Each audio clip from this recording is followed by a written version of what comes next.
আসসালামু আলাইকুম। আমার চ্যানেলে নতুন একটি রেসিপি দেখার আমন্ত্রণ জানিয়ে শুরু করছি আজকের রেসিপি। আশা করছি আপনাদের ভালো লাগবে। ভালো লাগলে প্লিজ ভিডিওতে একটা লাইক দিয়ে দেখা কন্টিনিউ করবেন। কিভাবে ঘরোয়া কিছু উপকরণ দিয়ে খুব সহজে এই কটকটি বা মোনাক্কা আপনারা বাড়িতে তৈরি করতে পারেন সেটাই আজকে শেয়ার করব। তো তার জন্য একটা বোল নিয়েছি আর এর মধ্যে নিয়ে নিলাম একটা ডিম আর দিয়ে দিব 4 টেবিল চামচ পরিমাণে চিনি। চিনিটা আপনারা কম বা বেশি করে দিতে পারেন, এতে কোনো সমস্যা নেই।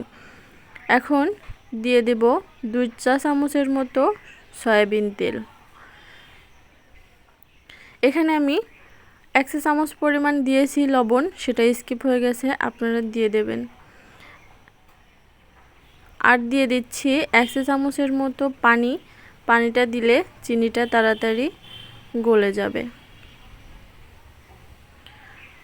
অবশ্যই ডিমটাকে ভালো করে ফেটিয়ে নিতে হবে। আর এখানে এখন আমি ময়দাটা অ্যাড করব। অল্প অল্প ময়দা দিয়ে এটাকে আমি একটা ডো তৈরি করে নেব। আপনারা চাইলে কিন্তু এটা আটা দিয়েও তৈরি করতে পারেন। এখানে মোট 1.5 কাপ ময়দা আমি ব্যবহার করেছি। তো এখন এটাকে একটু ডো তৈরি করে নিতে হবে ভালো করে মথে। তো এখন ঢাকনা দিয়ে ঢেকে রেখে দেব আধা ঘন্টার জন্য। তো আধা ঘন্টা পর ফিরে আসছি। এই যে দেখুন, আধা ঘন্টা পরে আমি ফিরে আসলাম আর এটা এখন আরেকটু ভালো করে মথে নেব।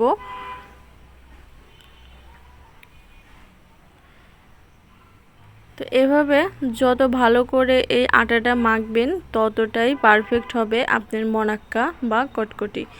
এখন এর থেকে কিছু অংশ আমি নিয়ে নিলাম, এভাবে একটু হাত দিয়ে গোল করে নিচ্ছি। গোল করে একটা রুটি শেপ আমি তৈরি করে নেব।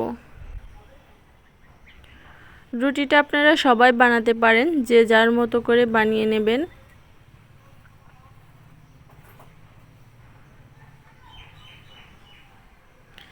এখানে রুটিটা কিন্তু একদমই পাতলা হবে না, একটু মোটা করে রাখতে হবে। রুটিটা পারফেক্ট গোল না হলে কিন্তু কোনো সমস্যা নেই, কারণ এটা পরবর্তীতে কেটে নেওয়া হবে।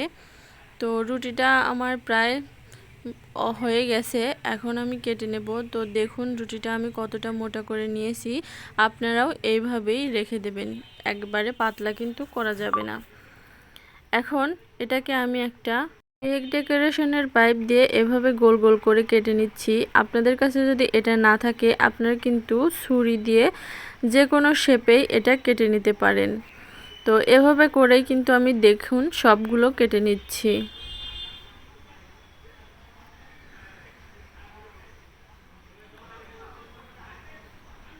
এভাবে করে কাটলে সবগুলো একই মাপের হয়, দেখতে কিন্তু খুবই সুন্দর লাগে। এই যে দেখুন আমি সবগুলো কেটে নিয়েছি এভাবে।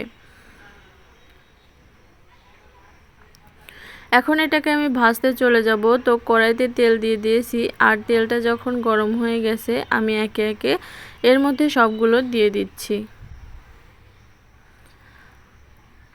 আর দিয়ে দিয়ে এভাবে একটু নাড়াচাড়া করে নিতে হবে, উল্টে পাল্টে দিতে হবে গোল্ডেন ব্রাউন কালার আসা না পর্যন্ত।